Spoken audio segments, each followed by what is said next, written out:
Maybe movies.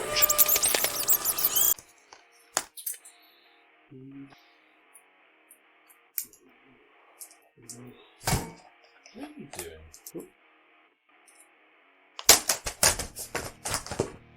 Oh look, a dragonfly. Ooh, creepy. Where? It's gone now. Oh. Sorry. Oh.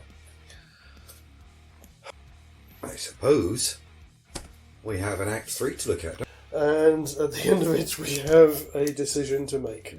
Though just before we do launch into Act 3, is just very quickly give a quick shout out to another subscriber of ours and supporter. Oh, yes. To Southern Sandy. Hey. Hey there. Who's another channel on the platform and does a lot of lifestyle videos, things like that. Does some really nice stuff. A couple of the ones I've been watching is visiting Old West sites. Ghost times and things like that. Yeah, things like that, which are pretty cool. Cool. It's a great one for leaving comments on the videos. So thank you, Sandy, and always good to see you here. Okay. Are we sitting comfortably? More or less. Are we fed and watered? I don't know about watered, but I've got something. But my pot of tea has changed into a pint of something clear and cold. Chili. It's cream soda. Where does he get all the good stuff? I haven't had cream soda for years. Although, as it is still harvest season, I seem to have been gifted with more cider. Hey. This is toffee apple cider. Oh. I'm going to put a call in for cranberry juice and lemonade next time. You'll probably actually get blood next time then. That's kind of how this works, I think. Hey, I'm not shy. It's good to know. Give me a bit of blood any day. I'm happy. As we're talking about blood, let's have a look. So where are we picking this up from? Mrs. Glick has... Yeah, indeed, yeah. The thing I think to remember about this as well in our version of this... The town isn't going to be overrun in the same way. No. Because Jerry's been culling. He's also been taking care of some messy business as well. So the bodies are piling up. Ropey and Bonnie's victims, or her progeny, are being dealt with by Jerry.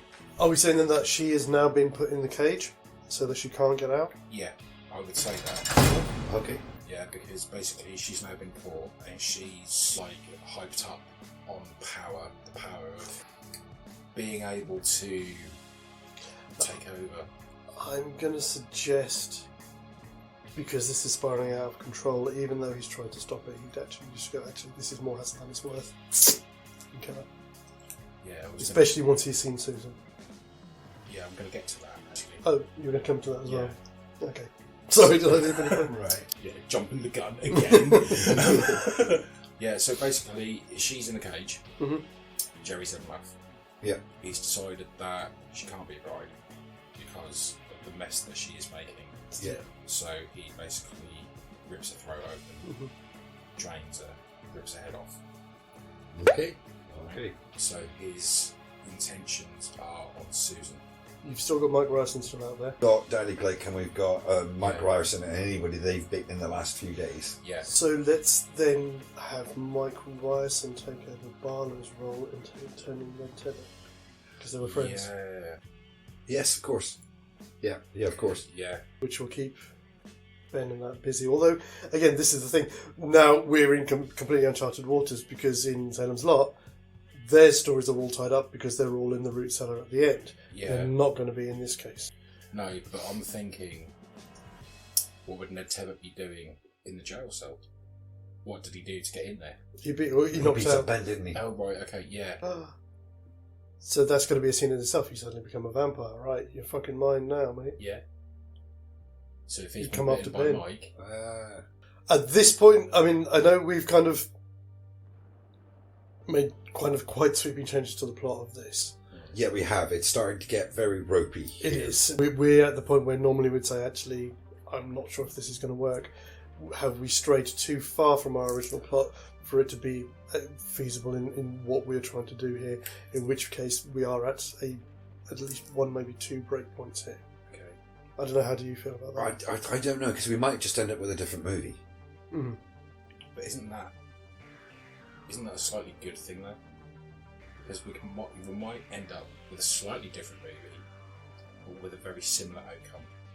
I mean, I'm happy to keep running with it and see where we go. I think we should keep going. Yeah. I don't feel like we've actually, like, it's not actually broken, it's just getting wobbly. Yeah. It's doing this, it's not... But yeah, so we've still, by the end of this act, got to have the final confrontation with Dandridge. Spider fence. Do you mind? Do you think maybe it's them who's in charge and they do that when they get upset that we're doing something wrong? I don't know. I'll have to investigate this. I'll leave that to you then, because I don't anywhere near them. It's fine, they've got a trunk, they can come to you. I've got a feeling that it might actually work because it's Mark going after Dandridge that draws in Susan. Yes. So I still think that might play out the same way. It will, but we said that it was going to be Bonnie that comes after his family. Yes. But we said that by this point, so we just need to know how Mark has put 2 and 2 together with Dandridge. Maybe something has happened that we haven't quite worked out yet. Well, I had an idea, and this might serve this purpose. And I'd originally designed it for Ben because he's at the guest house and you can see across to the Marston house. Yes. I've said that you can see the Marston house at any point in time. This works even better then. So maybe Mark is wherever he sees something. He sees the house at night. I don't want to say he'd have to have either binoculars or something so he can see close enough, but he sees like the mist and stuff around the house looking really spooky. He sees the flittering of bats around the house, and then all of a sudden he sees Jerry Dandridge standing on the balcony. Just literally appears. Yeah. Ah, all right. So the reveal, right? Okay, so he's the first one to know who Dandridge is, even though he doesn't know who Dandridge is. Yes. He's the first one to identify Dandridge. Yeah. Which explains why he goes to the house. Mm-hmm. Yeah, I like it. Yeah, I like it. I like it. Yeah, it works. Yeah. It works. And again, Do you think... I have to admit, it kind of stops us from breaking the movie, so I think it has to be a gold star. Yeah, definitely. thank you very much. With my 3. How many do you have? I'm 3. still 2 behind you. I'm 5. 5, 7. And again, as you say, that's what draws Susan to the house. Or yes, because Susan's already gone up there, hasn't she? Which also brings the question: do we then think? Sorry, just touching back on the original film. But the only other person that we don't know what happens to them is Susan's mum, because she's waiting in the house for her to come and take her away from town. Yeah, because you don't know what happens to Susan's mum in the film. No. It never comes up. She just disappears, doesn't she? So what about then? We could possibly tie this up before they head to the Marston house. They swing back past the Norton house to make sure. No, it's too early in the day. Damn it! I was going to say if they turned up and she was being attacked by the other camp of vampires, then they could destroy some of them, and that ties up that loose end. But it doesn't work because they go to the house. They go to the house at the end of the day. At this point, then we're leading up to the end of the film as normal. Yes, it seems like it. It does. Except that again, the town isn't completely deserted. There are still people who are alive because there's fewer vampires. The only ones again that we can definitely say, Danny Glick, Ned. So Mike and Ned, isn't it? Yes. Yeah. But they've had a few days. It's like I said, we haven't seen what they've done for the last 4 or 5 days. Yeah, so you got to think about it. They've had how many victims they've had each. Yeah. Mm-hmm. Who they've been feeding on. At this point, I'd be saying like 8 or 9 vampires at least, wouldn't it? Well, yeah, because I mean, there's 3 of them, so we've had 4 days, so they've fed. There'd be 12 at least. Mm-hmm. But that's if they've been drinking to turn them, Yes. because they could all be like half drunk, Mm. where they've not had the others haven't had the chance to finish off the job by turning them. So you could have 1 or 2. And we've got to allow for that in that time period as well. Dandridge will have been taking some of them out as he finds them. Yeah. So We never specified that because we had him thinking he'd solved the problem He'd solved with the Ralphie. problem. yeah. So maybe he's unaware of the fact that there are more vampires in town. I'd say he's shrewd enough to realise that he may think so for a day or so, but then as soon as more people turn up, he'll know that the problem isn't solved. Yeah. Turn it. As soon as more people start turning up sick and there's reports of people disappearing. How is he going to know that? He doesn't live in the town. He's there during the day. He isn't there to hear gossip. Why would he know any of this? Billy would tell him. Yeah, Billy. Because Billy's his connection to the town. Right. Okay. Yeah. Fair point. Yeah. Fair point. So Billy's going into town. He's hearing things. Mhm. This person's gone missing. This person's been ill. Yeah. He goes back, tells Dandridge. Yeah. Dandridge is like, well, fuck me. There's got more things to deal with. Which, in some respects, I think you might appreciate, because at least then he can kind of keep his anonymity. Yeah. Because he can just go and feed on all people who are missing anyway. Yeah. And he's killing other vampires as opposed to having to feed on humans. I see what you mean. Basically, Dandridge feeding and killing the people that are missing. The new vampires will Right. preserve his mask of respectability. So you think he's eating the other vampires? I think he's eating and killing the other vampires. Yes. Right, of course. Right, okay, But yeah, anyway, it's starting yeah. to make sense Yeah. now. Yeah, gotcha. But yes, so we are up to the final showdown. Final showdown. Yeah. Where they go in the house. Yes. That's when everything starts to happen really quickly. Yes. This all happens in one day. One thing that we will need to cover then at this point, and again it does mean a little bit of backtracking, when we get to the point with his confrontation with Billy. Same as Straker and the Doctor. Except for one thing, if the town is more populated and isn't as deserted or it basically falling apart, then Perkins, is it? The sheriff? Harkins. Are we saying that he still leaves? Because if he doesn't, he's the one who gives Ben the gun that he uses on Straker. If we don't get that, Ben doesn't have a weapon to take out Billy with. People are frightened and they're leaving town because of the serial killer. Yeah. So I mean, there's still... Yeah, so therefore, Ben goes to the cover, basically sees him packing everything away with his daughter and his wife, and he says, "You're leaving town, and you're here, do me a favour. Take this and use it, because you're going to need it." And then he drives off. Yeah. That's simple. Still works. What popped into my head is, because this is becoming rife, his ability to serve as constable has been called into question, and he's been suspended. Yeah.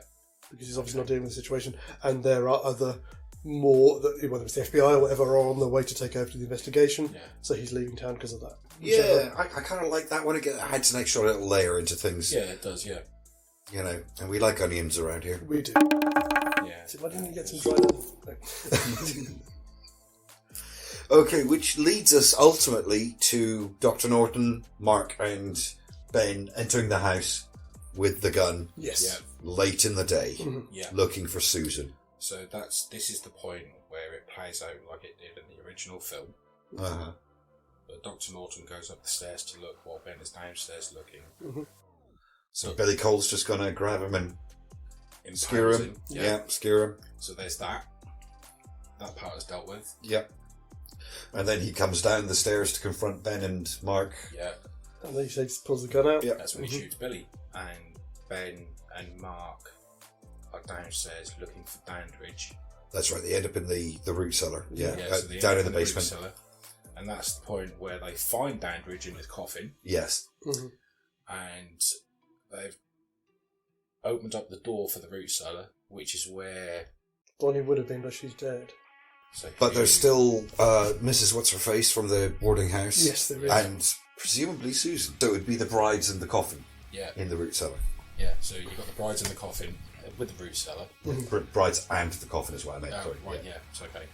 Because they go in, they find him, and it's not quite, the sun hasn't quite gone down. No, it hasn't. So they pull the coffin out, That's right. And while they're pulling the coffin out, that's when the sun goes down, and isn't that's when they wake up, and they start crawling towards Mark. Yeah. And that's when he turns around and sees them. At this point, Ben has staked. I'm going to go a different way. I'm going to make a suggestion about this, because Dandridge doesn't go quietly. No, he doesn't. So I would say, actually, let's throw in a reverse here. The sun is going down. They've got a bit of sunlight left. They drag the coffin out, throw it open. Smash the windows to begin. As soon as Dandridge starts to come round, smash the windows to begin with to kind of trap him, so you can actually have an action sequence there between him and David Tom. Yeah, they start to burn him, and then the sun, so the it's sun's reverse, rays disappear. He gets trapped and has to fight again under the sunlight as it's dipping down, and then as soon as the sun is out of sight, then you get the culmination of their battle, which finally leads to him staking him during the fight. And that's when Mark locks the door with the two brides in.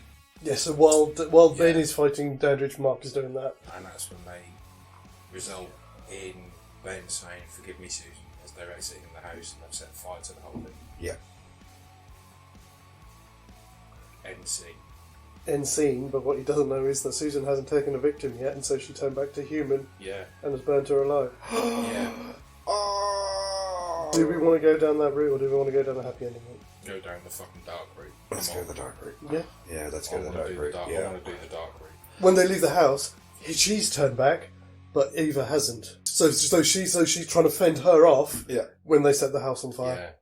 I could just imagine them walking out and like he throws in the match and sets light to it and says, "I'm sorry, Susan," and then just the voice from inside the house goes, "Ben?" Yeah. Yeah. Yeah. So we But want him to know that he gets the last of course. minute. Yeah, he If we're going to realises. do this, we're going to do it fucking- properly. yeah. Yeah, because it's then at that point when the house has gone up in flames, boarding house lady is attacking Susan. We don't know whether she's been bitten or not. Oh, dark. Scene 2. Epilogue. So we're keeping the epilogue then? Is that the others come after them? Well, we've agreed that the other vampires were out in the town. Yeah. They didn't know about them, No, they didn't. No. so they'd have gone about their business, and then at some point, randomly, vampires would start attacking them. Yeah. They'd have to go on the run. It might even be a slightly extended epilogue sequence because it would have to explain what happened to them. But yeah, I think we would. Yeah, that's cool. I like it. So with our epilogue again, you're not going to get the scene with Susan because she's already dead. Maybe we're going to get a scene in the hospital. I don't know. I'd say let's go with as it is in the film. So they've gone to Guatemala. They go back to their shack. They get their stuff to head off. Yeah. Obviously, Oh, Susan's no. not there. No, They switch no, the lights off, no. and there's just Ralph. There's just Danny Glick at the window looking in as they leave. I'm sorry, but actually, I want Susan there, but I want her all burned. Yes. All down, Oh, like yes. one half of her body. Yeah. Like one half of her, like when he comes in and she's talking like she's asleep, and it's all the normal side of her face, and then she turns over and opens her eyes, And her face. and all the is- burn marks Left down her me. face. Oh, Yeah. give that man a star. Ah, I earned it. That's actually fucking awesome. Yeah, I love it. Yay. I just love the idea of her turning over and all the burnt face. I love you, Ben. Kiss me. Kiss me. It's fucking horrible. Yeah, that's when he stakes her. But then, unbeknownst to them, Danny Glick. Staring As at I the say, window. Yeah. Yeah, This so- is a double stinger. So you keep that at the end, and so then they finish her off, go to leave, and as the lights go out, he's just there. Very nice. A He's little not bit of gonna- moonlight Yeah. illuminates his face. Yeah. You see Danny Glick. Like it. And then it just pans up to that moon that turns into a skull. Yes. So we managed. We did it. We We didn't didn't break it. We didn't break it, folks. Fuck me. We got a bit ropey there for a minute, but we didn't break it, which is the best thing. Now, let's have a quick... So, we have the unenviable task of deciding which of these ones wins. I mean, is there anything anyone wants to look back at over? Or... No. I'm cool. I'm going to let you two decide, and I will have the decider. Yes, you do. I'm pretty sure I think I know. Well, what's your vote? I'm going to go for Fright Lot. I think it works better as a complete film. I think Yeah. it's better structured. It borrows enough of the beats of these characters, or it borrows enough of the MO of these characters, Yeah. and fits very well. We found a way of making it fit more seamlessly into the plot of Absolutely. Fright Night than we've had to add a lot of artistic license into this one, more so than we normally probably would have done. I also like the fact that Fight Lot has a twist in it. When we think it's Straker and it's not, I like the fact that there's an extra bit going on there with They had that. a lot more layers in there, didn't they? Yeah, definitely. So that would be my vote. Are Yes. you with us on that? Yes, I think Fright Lot is the onion. Still I'm get going your to say Fright Lot as well. Okay. It's unanimous. 2 months in a row. Oh, yeah. We are done. We have our maybe movie for September, for our first maybe movie for our 2001 spooky season. 2001? You said 2001. You did say 2001. Is it not? No, It's it's not. 2021. That's what I meant. I'll tell you why I said that. Is because one of the first things I saw when I woke up today was stuff about it being 9/11. Okay, right. Fair Well, enough. it is 9/11, It but is, it's yeah. 2021, not 2001. Yes. Yeah. This isn't Sussex, is it? No. Okay. Shall I do that again? Yeah. No, leave it in. Leave it in. Yeah, just leave it in, but All of that aside, our 2021 spooky season, which, if you've been following us on social media, you'll know that we are doing 3 months of spooky movies because Halloween's cool. It's awesome. We love Halloween. And if you haven't guessed by now, you may have an idea of what we're going to be looking at next.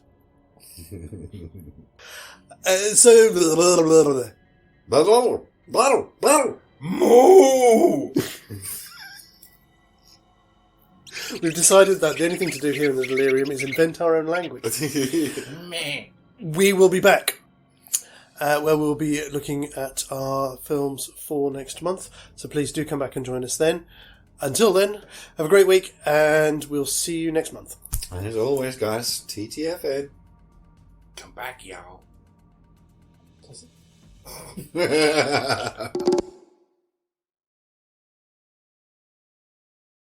Ba ba ba ba ba ba ba ba ba ba ba ba ba ba ba.